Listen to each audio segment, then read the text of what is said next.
बहुत बहुत स्वागत है आप सभी लोगों को राधे जीएस इनसाइड में। और आज की वीडियो में हम लोग एक छोटा सा टॉपिक है जो विज्ञान की कुछ प्रमुख शाखाएं हैं। इस टॉपिक से पीसीएस प्री में या आरओ में या विभिन्न वनडे एग्जामों में एक प्रश्न जरूर होता है कि किस विज्ञान के किस शाखा से किसका मतलब उसमें क्या अध्ययन किया जाता है।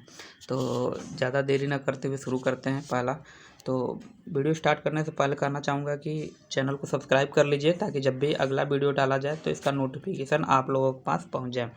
तो पहला देखते हैं कि पहला क्या है कि एनाटॉमी क्या है। एनाटॉमी तो एनाटॉमी में यह जीव विज्ञान की वह शाखा है जो शरीर की आंतरिक संरचना से संबंधित है। अर्थात आंतरिक संरचना से संबंधित जो अध्ययन होता है उसे एनाटॉमी कहते हैं। उसके बाद फिर क्या आता है एंथ्रोपोलॉजी। यह विज्ञान की वह शाखा है जिसमें मानव के विकास, रीति रिवाज, इतिहास, परंपराओं से संबंधित विषयों का अध्ययन किया जाता है। ठीक, अगला है क्या एस्ट्रोलॉजी। यह विज्ञान की मानव के जीवन पर विभिन्न नक्षत्रों के प्रभावों का अध्ययन करता है। इसे ज्योतिष शास्त्र भी कहते हैं। इसे क्या कहते हैं? ज्योतिष शास्त्र कहते हैं एस्ट्रोलॉजी को। उसके बाद क्या है कि एस्ट्रोनॉमी। यह खगोलीय पिंडों का अध्ययन करने वाला विज्ञान है। एस्ट्रोनॉमी के अंदर क्या होता है तो इसमें खगोलीय पिंडों का अध्ययन किया जाता है। उसके बाद है सिरेमिक्स के अंतर्गत सिरेमिक्स यह टेक्नोलॉजी की वह शाखा है जो चीनी के बर्तन तैयार करने से संबंधित है। फिर उसके बाद आता है ऑन्कोलॉजी में कैंसर का अध्ययन किया जाता है। अगला है कि यूजेनिक्स। तो ये आनुवांशिक घटकों में फेरबदल के कारण मनुष्य में हुए परिवर्तन का अध्ययन इसमें किया जाता है। उसके बाद आता है एपिडेमियोलॉजी के अंतर्गत महामारी रोग के अध्ययन से संबंधित है। अगला क्या है कि अगला है कि एरिनियोलॉजी। इसमें मकड़ों का अध्ययन किया जाता है। किसका अध्ययन किया जाता है? इसमें मकड़ों का। फिर अगला है कीमोथेरेपी। तो यह चिकित्सा विज्ञान की वह शाखा है जिसमें रासायनिक यौगिकों से उपचार किया जाता है। फिर अगला है कॉस्मोलॉजी। तो यह समस्त ब्रह्मांड का अध्ययन करने वाली विज्ञान की एक शाखा है। इसमें कॉस्मोलॉजी में क्या किया जाता है तो ब्रह्मांड का अध्ययन किया जाता है। फिर अगला है क्या क्रायोजेनिक्स। क्या है क्रायोजेनिक? तो यह निम्न ताप के विभिन्न प्रयोगों तथा नियंत्रणों का अध्ययन करने वाला विज्ञान है। अगला शब्द क्या है तो इकोलॉजी। तो इकोलॉजी में यह विज्ञान वनस्पतियों तथा प्राणियों के पर्यावरण या प्रकृति से संबंधों का अध्ययन करता है। उसके बाद है एंटोमोलॉजी। यह जंतु विज्ञान की वह शाखा है जिसमें कीट पतंगों का व्यापक अध्ययन किया जाता है। अर्थात एंटोमोलॉजी में कीट पतंगों का अध्ययन किया जाता है। अगला है कि एपिडेमियोलॉजी। तो यह चिकित्सा विज्ञान की यह शाखा महामारी और उनके उपचार से संबंधित है। अगला टॉपिक एक्स बायोलॉजी। तो इसमें पृथ्वी को छोड़कर अन्य ग्रहों व उपग्रहों जीवन की संभावनाओं का अध्ययन किया जाता है। एक्स बायोलॉजी में क्या होता है तो पृथ्वी के छोड़कर बाहरी जो ग्रह हैं उन पे अध्ययन किया जाता है कि मतलब उनका अध्ययन किया जाता है कि उन पे जीवन जीने के लिए यह ग्रह है कि नहीं। फिर उसके बाद जियोलॉजी। तो भूगर्भ संबंधी अध्ययन, उसकी बनावट, संरचना आदि का अध्ययन इस विज्ञान के द्वारा किया जाता है। फिर आता है जीरोंटोलॉजी। तो वृद्धावस्था से संबंधित तथ्यों का अध्ययन इस विज्ञान के द्वारा किया जाता है जीरोंटोलॉजी में।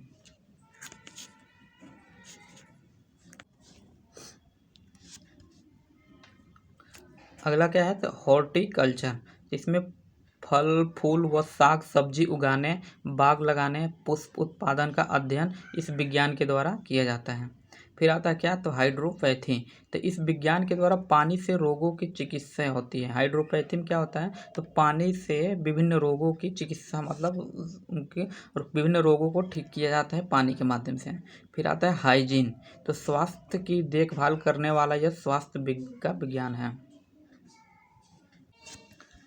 उसके बाद क्या आता है तो होलोग्राफी। तो यह लेजर पुंज की सहायता से त्रिविमीय अर्थात 3 डायमेंशन बनाने वाली एक विधि है। फिर आता है होरोलॉजी। तो यह समय मापने वाला विज्ञान है। होरोलॉजी में समय मापने का यह विज्ञान है। फिर मैमोग्राफी।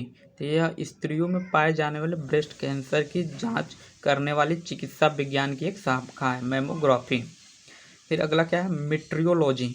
तो मौसम की दशाओं में होने वाली क्रियाओं व परिवर्तनों का अध्ययन इस विज्ञान के द्वारा किया जाता है।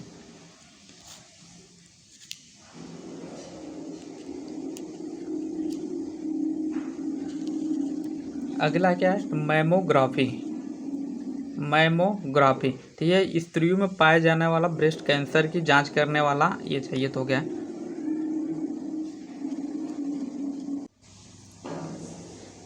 अगला है क्या है? तो मीटरियोलॉजी तो मौसम की दशाओं में होने वाली क्रियाओं व परिवर्तनों का अध्ययन इस विज्ञान के द्वारा किया जाता है। अगला है कि मार्फोलॉजी तो पृथ्वी पर पाए जाने वाली प्राणियों तथा पौधों की संरचना, रूप, प्रकार आदि का अध्ययन इस विज्ञान के द्वारा किया जाता है।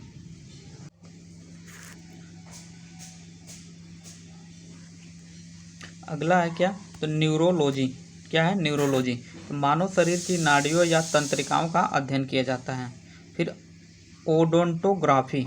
ओडोंटोग्राफी के अंतर्गत दांतों का अध्ययन करने वाली चिकित्सा विज्ञान की एक शाखा है। ऑप्टिक्स। अगला क्या? ऑप्टिक्स तो प्रकाश के प्रकार व गुणों का अध्ययन करने वाला भौतिकी शास्त्र की एक शाखा है।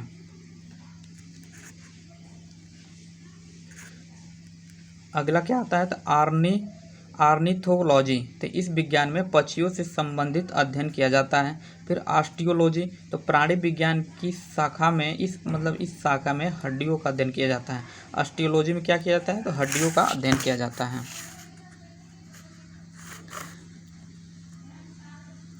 अगला आता है क्या? पोमोलॉजी तो यह विज्ञान के इस विज्ञान के शाखा में फलों के अध्ययन से फलों का अध्ययन किया जाता है।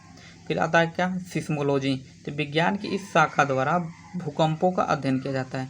सिस्मोलॉजी में किसका अध्ययन किया जाता है? तो भूकंपों का अध्ययन किया जाता है। फिर एरोनॉटिक्स। क्या है? एरोनॉटिक्स तो इस विज्ञान की शाखा के अंतर्गत वायुयान संबंधी तथ्यों का अध्ययन किया जाता है। अगला क्या है? तो एस्थेटिक्स तो इस शाखा के अंतर्गत सौंदर्य, ललित कला शास्त्रों का अध्ययन किया जाता है।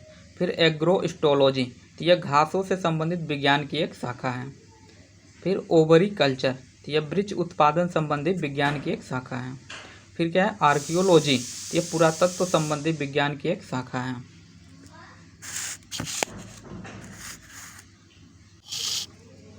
अगला क्या था? एस्ट्रोफिजिक्स तो यह नक्षत्रों के भौतिक रूप से संबंधित खगोलीय अर्थात खगोल भौतिकी विज्ञान की एक शाखा है।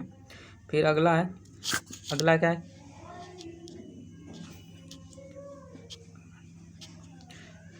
कैलिस्थेनिक्स। क्या है? कैलिस्थेनिक्स इस शाखा के अंतर्गत शारीरिक सौंदर्य एवं शक्तिवर्धक व्यायामों की विधियों संबंधित ज्ञान का अध्ययन किया जाता है। अगला है कॉन्कोलॉजी तो इस शाखा के अंतर्गत शंख विज्ञान, मोलस्क विज्ञान का अध्ययन किया जाता है। अगला देखें तो अगला है कॉस्मोगोनी तो इसके अंतर्गत ब्रह्मांडोत्पत्ति अर्थात ब्रह्मांड के उत्पत्ति के सिद्धांत का अध्ययन किया जाता है। फिर कॉस्मोग्राफी तो इस शाखा के अंतर्गत विश्व रचना संबंधी ज्ञान का अध्ययन किया जाता है।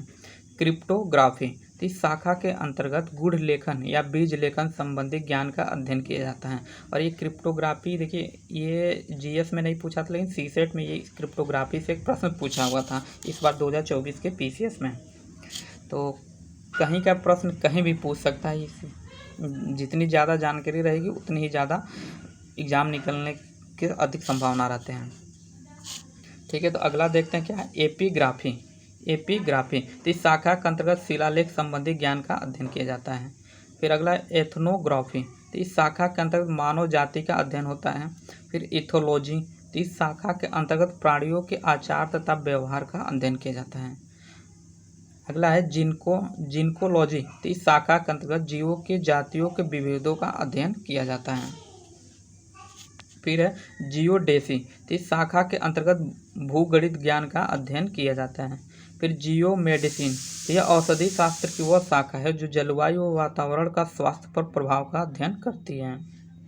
फिर अगला है हीलियोथेरेपी तो सूर्य के प्रभाव से चिकित्सा करने की प्रक्रिया को कहते हैं क्या? तो हीलियोथेरेपी अर्थात इसमें सूर्य के प्रभाव से चिकित्सा किया जाता है, रोगों को ठीक किया जाता है। अगला है हाइड्रोपोनिक्स तो इस शाखा के अंतर्गत जल संवर्धन का अध्ययन किया जाता है। फिर हाइड्रोस्टैटिक्स तो इस शाखा के अंतर्गत द्रव स्थितिक का अध्ययन होता है। लेक्सिकोग्राफी, तो यह शब्द को संकलन तथा लिखने की एक कला है। फिर न्यूमेरोलॉजी, तो यह विज्ञान की वह शाखा है जिसमें अंकों का अध्ययन किया जाता है। अगला है कि न्यूमिस्मेटिक्स, क्या है न्यूमिस्मेटिक्स, तो इस विज्ञान की शाखा के अंतर्गत पुराने सिक्कों का अध्ययन किया जाता है। फाइकोलॉजी, तो इस शाखा के अंतर्गत शैवालों का अध्ययन किया जाता है। अगला है सेलिनोलॉजी, तो इस शाखा के अंतर्गत चंद्रमा के मूल स्वरूप तथा गति के वर्णन का अध्ययन किया जाता है। फिर सेरिकल्चर, तो इस शाखा के अंतर्गत रेशम के कीड़ों के पालन और उनसे रेशम के उत्पादन का अध्ययन किया जाता है। फिर अगला क्या है टेलीपैथी, तो इस शाखा के अंतर्गत मानसिक संक्रमण की जांच की जाती है। तो इस वीडियो में आज इतना ही, और चैनल को सब्सक्राइब कर लीजिए ताकि अगला वीडियो जब भी डाला जाए तो इसका नोटिफिकेशन आप लोगों के पास पहुंच जाए।